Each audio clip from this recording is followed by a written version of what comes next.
What is up, everyone? My name is Joseph, and welcome back to Casually Competitive, where it's our goal to provide you with semi-competitive EDH content that's both fast-paced and entertaining. Before we get into today's gameplay episode, I want to make a quick note. At the top right of your video, there should be a little eye and a circle that you can click on, and it opens up a little side menu that contains a poll. And if you'd like, once you're finished watching the video, go ahead and vote on that poll on which commander you would like to see again in the very near future. Our next video that we have planned is actually to take the most popular voted commanders and put them into one video. So if you want to go back on the previous videos and vote on those as well, you also can do that. You have a few days to get your votes in before we record that gameplay. But now with the announcements out of the way, let's go over the decks that will be played today and their opening hands. Going first in a bit more of a competitive matchup today, we have Jordan piloting Kenrith, the Returned King. This 5-color combo-based deck looks to generate infinite mana through a myriad of ways, and then use that mana and put it into Kenrith's abilities to either mill his opponents or pump his creatures, give them haste and trample, and just swing out. His opening hand today contained a Spire of Industry, an Arid Mesa, a Command Tower, a Sacred Foundry, a Swords to Plowshares, a Narcomoeba, and a Preordain. Next up today we have Bill playing Godo, Bandit Warlord. This mono-red deck looks to win fast or die trying. The main goal of this deck is to play Godo, tutoring up Helm of the Host and equipping it to Godo, then going to combat, using Helm's ability to create a non-legendary copy of Godo with haste, swinging with Godo, and then going to another combat step and doing the same thing until all of his opponents are dead. Bill kept 6 cards in his opening hand today, and that hand contained a Snow-Covered Mountain, a Chrome Mox, a Lotus Petal, a Manifold Key, a Cursed Totem, a Seething Song, and due to the London Mulligan, he puts Bifrost to the bottom. Going third today, we have Nate playing his version of Consultation Zur. The goal of this deck is to use Zur to tutor out something like a Necropotence, draw a lot of cards, and then win through a Demonic Consultation or Tainted Pact to exile his library, and then a Labman or Jace type effect. Nate's opening hand today contained a Snow-Covered Plains, and a Darkar Wastes, an Exotic Orchard, a Spoils of the Vault, a Talisman of Progress, a Demonic Tutor, and a Night's Whisper. And last but not least, we have Joseph playing the partner commanders Thrasios and Bruse Tarl with his version of what is called a Blue Pod. This deck looks to get value off of Thrasios' ability while also controlling and staxing the board with Hate Bear and other tax effects, while he looks for a way to get Kiki-Jiki to the battlefield and win through a Kiki-Jiki combination, such as copying Felidar Guardian an infinite amount of times and having an infinite amount of Felidar Guardians with haste. Joseph's opening hand today contained an Arid Mesa, a Yavimaya Coast, a Stomping Grounds, a Training Grounds, a Swan Song, a Smothering Tithe, and a Felidar Guardian. Now with the opening hands out of the way, let's get into the gameplay. Jordan starts us off in turn order today by drawing, playing a Command Tower, and then tapping that Command Tower for a blue to cast a Preordain. It resolves, he scries 2, keeping them both on top and then drawing a card. He then passes the turn to Bill. Bill draws, plays a Snow-Covered Mountain as his land for turn. He then casts a Lotus Petal for 0 mana. He then taps the Snow-Covered Mountain to cast a Manifold Key. With nothing left, he gives a turn to Nate. Nate draws and plays an Exotic Orchard as his land for turn. With nothing to do, he passes the turn to Joseph. Joseph draws and then plays an Arid Mesa as his land for turn. He immediately cracks this, paying 1 life to shock in a Hollowed Fountain, taking 2 more damage. He then casts a Mana Crypt. He then taps his Hollowed Fountain for a blue to cast a Training Grounds. Training Grounds surprisingly resolves, and Joseph gives the turn to Jordan. Jordan untaps, draws, and shocks in a Sacred Foundry as his land for turn, taking 2 damage. He then taps his mana to cast a Talisman of Curiosity. With nothing left, he passes the turn to Bill. Bill untaps his land, draws, and then taps that mountain to cast a Grafdigger's Cage. With nothing left, he gives the turn to Nate. On his turn, Nate shocks in a Hollowed Fountain, taking 2 damage. He then taps his 2 lands to cast a Talisman of Progress. He then casts a Chrome Mox. As it resolves and enters the battlefield, he imprints Spoils of the Vault. He then taps the Talisman and the Chrome Mox to cast a Night's Whisper, drawing 2, and then taking 2 damage. With nothing left, he gives the turn to Joseph. On his upkeep, Joseph wins his Mana Crypt trigger, not taking damage. He then draws and plays a Yavimaya Coast as his land for turn. He then taps his 2 lands to cast Thrasios, Triton Hero. Pretty happy with the Thrasios Training Grounds combination, he passes the turn to Jordan. Jordan untaps, draws, and plays an Arid Mesa as his land for turn. He then taps for 2 mana to cast a Wall of Roots. Wall of Roots resolves, and Jordan gives the turn to Bill. Bill untaps, draws, and plays a Snow-Covered Mountain as his land for turn. He then taps 2 lands to cast a Cursed Totem. In response, Joseph taps his mana crypt for 2 colorless to activate Thrasios' ability with its reduced cost due to Training Grounds. He scries 1 to the bottom and then reveals a Windswept Heath. This land enters the battlefield tapped, and then Cursed Totem resolves. Pretty happy with his turn 3, Bill gives the turn to Nate. Nate untaps and draws, and plays on a Darkguard Waste as his land for turn. He then taps for 2 mana to cast a Demonic Tutor. It resolves, he tutors up a card to his hand, and then gives the turn to Joseph. During his upkeep, Joseph loses his mana crypt trigger, taking 3 damage.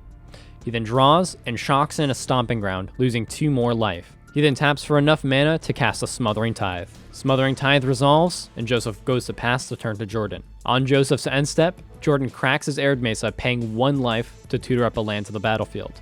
In response to the fetch, Nate taps 2 mana to cast Disenchant, targeting Smothering Tithe. When priority gets to him, Joseph taps for 1 blue to cast Swan Song, targeting Disenchant. Swan Song resolves, Disenchant is countered, and then Jordan is finally able to search for his land. He finds a Steam Vents and has it enter tapped. Jordan untaps, and as he draws, he pays for the Smothering Tithe trigger. He then plays a Spire of Industry as his land for turn, and passes the turn to Bill. Bill untaps and draws, and following Jordan's example, pays for the Tithe trigger. He then casts a Chrome Mox. As it resolves, he imprints Reverberate. With nothing left to do, he gives the turn to Nate. Nate untaps and draws, and not wanting to feel left out, also pays for Smothering Tithe. He plays a Snow-Covered Plains as his land for turn, and then taps for 4 mana to cast Zur the Enchanter. Zur resolves, and Nate passes the turn to Joseph. On Nate's end step, Joseph cracks his Windswept Heath, paying 1 life, to tutor up a Temple Garden to the battlefield, tapped. Joseph untaps and wins the Mana Crypt trigger on his upkeep. In response to moving to his draw step, Joseph taps for a white mana to cast Enlightened Tutor. Enlightened Tutor resolves, and he tutors up a Rhystic Study to the top of his library. He then draws that Rhystic Study, and taps for 3 mana to cast that Rhystic Study. Rhystic Study resolves, and he gives the turn to Jordan. Jordan untaps and draws, and then pays for the Smothering Tithe tax. He plays a Mana Confluence as his land for turn, and not wanting Joseph to draw any cards and wanting to keep his mana up, passes the turn to Bill. Bill untaps, he draws, and he does not pay for Smothering Tithe. He then plays an Emergent Zone as his land for turn, and taps for 3 mana to cast a Brass Squire, paying for Rhystic Study. It resolves, and he gives the turn to Nate. Nate untaps, draws, and pays for the Smothering Tithe tax. He then plays an Academy Ruins as his land for turn. He then goes to combat. However, in response to going to combat, Jordan taps 2 mana, making sure to pay for Rhystic Study to cast Swords to Plowshares, targeting Zur. In response, Nate taps for 2 blue mana and then 1 extra to pay the Rhystic Study tax, and casts a counterspell targeting Swords to Plowshares. Priority gets back to Jordan, and Jordan taps for 2 mana to cast a Flusterstorm, Storm count 3, with all copies targeting counterspell, and he also made sure to pay the Rhystic Study tax. Nate does not have enough mana to pay for all the Flusterstorm triggers. Counterspell is countered, and Swords to Plowshare resolves, exiling Zur and gaining Nate 1 life. With nothing left to do, he passes the turn to Joseph. Joseph untaps and wins his Mana Crypt trigger on his upkeep. He then draws and taps for 2 mana to cast an Incubation Druid. It resolves, and he then taps for 4 mana to cast Bruse Tarl. As it enters, it gives Thrasios double strike and lifelink, and then Joseph goes to combat and swings Thrasios at Nate. Nate declares no blockers and takes 2 Thrasios commander damage, and Joseph gains 2 life. With nothing left to do, he gives the turn to Jordan. On his turn, Jordan makes sure to pay for the Smothering Tithe tax. He then draws and plays a Godless Shrine, entering tapped. He then taps for 3 mana to cast a Grand Architect, not paying the Rhystic Study trigger, allowing Joseph to draw. With nothing left, he decides to give the turn to Bill. Bill untaps and draws and does not pay for the Smothering Tithe tax. During his main phase, he taps for 3 mana to cast a Seething Song. He doesn't pay the Rhystic Study tax, Joseph draws, and then Seething Song resolves, adding 5 red mana to Bill's mana pool. He then uses that 5 and then taps for 1 more to put a Godo, Bandit Warlord, on the stack. Nate taps for 1 black, not paying the Rhystic Study tax, to cast a Demonic Consultation. It resolves, and he names Force of Will. Nate exiles the top 6 cards of his library. None of them are Force of Will, so he continues to flip cards, exiling them until he finds a Force of Will, putting it to hand. He then casts this Force of Will, paying the Rhystic Study tax, taking 1 life, and exiling a Force of Negation. He then passes priority. In response to this Force of Will, Bill sacrifices his Lotus Petal to generate a red mana to cast Ricochet Trap, not paying for Rhystic. As he casts it, he declares the target of Force of Will to be changed to Ricochet Trap. What would happen is Ricochet Trap would resolve, Force of Will would have no valid target, and would fizzle. He passes priority to Nate, and Nate unfortunately has no more responses. However, in response to this Ricochet Trap, Joseph sacrifices 2 of his treasures for 2 blue mana to cast a Mana Drain, targeting Godo. Mana Drain resolves, countering Godo, Bandit Warlord, and then everything else on the stack basically fizzles. Godo is countered, and Bill passes the turn to Nate. Nate untaps, draws, and does not pay for the Smothering Tithe tax. He then taps for 6 mana to cast Zur the Enchanter, making sure to pay for Rhystic Study. It resolves, and he passes the turn to Joseph. Joseph untaps and again wins his Mana Crypt trigger on his upkeep. He then draws, and at the beginning of his first main phase, gets 6 colorless mana added to his mana pool due to Mana Drain. He plays a Spire Garden as his land for turn, and then he uses 2 of that colorless mana and an extra red to cast Meltdown, X equaling 2, and tapping his Mana Crypt in response to float 2 more colorless. In response to this cast, Jordan casts Force of Negation, exiling Narcomoeba. Joseph has no responses, and Meltdown is countered.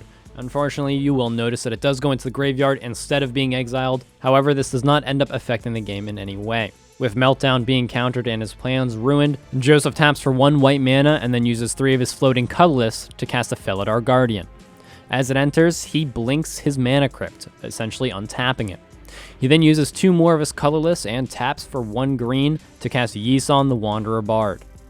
With nothing left, he goes to combat, letting his excess mana fizzle. He swings Bruse Tarl at Nate. As it attacks, he decides to give Bruse Tarl double strike and lifelink. Nate declares his Swan Song Bird as a blocker. Combat damage happens, the bird dies, and Joseph gains 6. With nothing left, he passes the turn to Jordan. Jordan untaps and draws, and as per usual, makes sure to pay for Smothering Tithe. He plays a Marsh Flats as his land for turn, immediately cracking it, paying 1 life. He tutors up an Overgrown Tomb, having it enter the battlefield untapped, losing 2 more life. Not wanting to take another turn off and with very few cards left in his hand, he decides to tap for 5 mana to cast Kenrith the Returned King, tapping for 1 extra to pay for Rhystic Study. With nothing left, he gives the turn to Bill. Bill untaps and draws and does not pay for the Smothering Tithe trigger. He then taps for 4 mana to cast a Thran Dynamo, not paying for the Rhystic Study tax, and just doing Godo things and continuing to ramp. With nothing left, he passes the turn to Nate. Nate untaps and draws and does not pay for Smothering Tithe. He immediately goes to combat. Happy that Zur can finally declare an attack at someone, he swings Zur at Bill. In response to the Zur trigger, Joseph taps for 1 white mana to cast Silence. In response to Silence, Nate taps for 2 mana to cast an Arcane Denial and then paying an extra for the Rhystic Study tax. Silence is countered, the Zur trigger then resolves, and Nate tutors up a Necropotence to the battlefield. And then Zur proceeds to combat damage, no blockers are declared, and Bill takes 1 damage. In his second main phase, Nate taps for 4 mana to cast a Laboratory Maniac, making sure to pay for the Rhystic Study tax.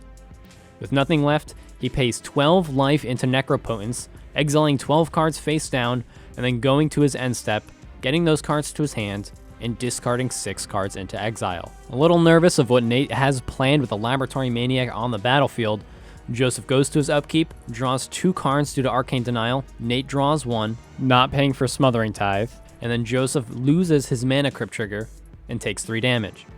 He then draws his card and plays a Flooded Strand as his land for turn.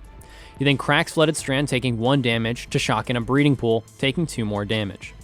He then taps all of his mana and sacrifices all of his treasures for 12 total mana to cast a Finale of Devastation, X equaling 10. Now unfortunately, due to Grafdigger's Cage being on the battlefield, he fails to find while tutoring, since he's not able to put anything onto the battlefield. However, all of his creatures now have +10/+10, and haste. He then goes to combat and swings all of his creatures at Bill, with enough damage to kill Bill even if he blocks. Upon declaration of attacks, Bruse Tarl gives Incubation Druid double strike and lifelink. Bill declares no blockers, the damage gets through. Bill dies, Joseph gains 20 life. With no mana left, he passes the turn to Jordan. Jordan untaps, happy that his commander is back online, draws his card, and pays for Smothering Tithe. He then taps for 3 mana to cast the only card in his hand, the card he just drew, Fabricate, not paying for Rhystic Study. Fabricate resolves, and he tutours up a Pilipala to his hand. He then taps for 2 mana to cast this Pilipala, passes priority, and neither Joseph nor Nate have any counters. Pilipala resolves. Jordan taps his command tower for a blue to use Grand Architect's ability to make Pilipala a blue artifact creature, and Jordan taps his final mana for a red to use Kenrith's ability to give Pilipala haste. He now can tap Pilipala with Grand Architect's ability to generate 2 colorless mana. He can then use that 2 colorless mana to pay into Pilipala's ability to untap him, generating 1 mana of any color. He can repeat this loop to generate infinite mana of any color he likes. He repeats this loop until he has an inconsequential amount of green mana, and then uses this green mana to use Kenrith's ability to pump both Kenrith and Grand Architect until they're both 1,000 creatures. He then generates 2 red mana with the Pilipala loop to give both Kenrith and Grand Architect trample, just in case, and then goes to combat and swings Grand Architect at Joseph and Kenrith, the Return King, at Nate. What an exciting game. I know this was a little bit more competitive than maybe some of our other games, but these are 4 decks that our players have really been looking to play and now have an opportunity to, so we hope you enjoyed it. However, I do want to end this video by giving some closing thoughts with both a most valuable card, and we're actually going to do something a little different instead of a least valuable card this time. First off, let's start with the most valuable card, and it really has to go to Cursed Totem. This single 2 mana artifact was able to hold both Joseph and Jordan at bay until they could do something to get rid of it. With both of their primary win cons and just value engines being activated abilities of creatures, this artifact being on the battlefield really locked both of them down and allowed Bill to have a little bit more freedom with his plays, and as a mono red player, that is very important. Now, instead of getting into maybe a single card that was the least valuable card this game, I want to do something a little bit different. Since the gameplay was a little on the shorter side, I want to take a minute or two to talk about threat assessment, and I want to use a specific example in this game. In a previous video, I had mentioned that a strip mine was unintentionally probably the least valuable card due to the negative impact it had. And the reason was, Nate was just using that strip mine for value with Gitrog to draw a card and trying to hamper who he thought it would affect the most. So you could see this finale of devastation in this game in a similar light. Joseph taking Bill out of the game really just allowed Jordan to win. However, I want to talk just a little bit about threat assessment and why that might be a little bit different of a situation. Now, at the time, Jordan actually had 0 cards in hand when Joseph attacked. So both Bill and Nate would be good targets for attacking, so why did Joseph attack Bill instead? And the biggest reason is that Cursed Totem. Nate did represent a bigger threat with both Necropotence and Laboratory Maniac on the battlefield. However, no matter what, Joseph can't get around Cursed Totem unless either Cursed Totem is destroyed or the player is removed. On top of this, knowing what was in Nate's exile, there were very few actual ways for him to use Necropotence effectively, especially if Jordan was able to both use his commander and his draws to find a way to get Zur off of the battlefield. So it was much more likely that Zur either dies or the deck fizzles due to a lack of just instant speed draw due to the demonic consultation earlier in the game, and it would have been a little bit difficult for him to win the game at instant speed before Joseph was able to untap. Now, you don't know also what was in Joseph's hand, but he did have it freed from the reel in his hand, which he could have cast on Incubation Druid, then adapted Incubation Druid to generate infinite mana if he was just able to untap one more time. So while it might look that Joseph just enabled Jordan to win the game here, it can be argued that it was the correct play, as given one more turn, Joseph would have been able to do something, and realistically, the probability of Jordan pulling a game-winning card with 0 cards in his hand was astronomically low. This was turn 8, and Jordan had drawn very few cards outside of his draw step this game. So he really didn't go too deep into his deck, and honestly, either Fabricate or Pilipala were the only 2 cards that would have gotten him there. So it was very unlikely that Jordan could have threatened to win here, and it was more likely that one of those cards could have been a removal piece for Zur, and there was also a chance that Zur wasn't able to get the job done on his turn even with an activation. Nate still held about 30 to 40 cards in his library, so if he wasn't able to get through those and then have a draw trigger on top of that, Joseph would have been able to untap and most likely win the game. So I did want to just talk through kind of that situation because I think it was a little interesting. At our table, it actually spurred a lot of conversation on who was the correct target in that situation, and I thought it'd be a little interesting to give you my thought process and my perspective as the person who played the finale of Devastation. So I hope that explains it to you, and I hope you found that a little bit interesting. If you did and you made it to this part of the explanation, let us know. It's a little bit of a longer segment and a little bit more long-winded, but we'd love to continue something like this, or maybe even in a separate video if that's something you want to see, so let us know in the comments. That being said, that is all we have for this video for you today. Remember to vote in the poll using the little I in the top right of the video if you want to see one of these decks again. And again, like I said, go back in the other videos that we have on our channel if you want to vote for your favorite commander there as well. In a few days, we'll be recording a best of or a favorites match as kind of a nice little holiday video to round out the year. So if you want to have your voice heard in that, go ahead and vote. All of us here at Casually Competitive really just want to say thank you for the massive support you guys have given us lately. We're having a great time making these videos and we want to continue moving forward, so thank you. That being said, that is all we have for you for this video today.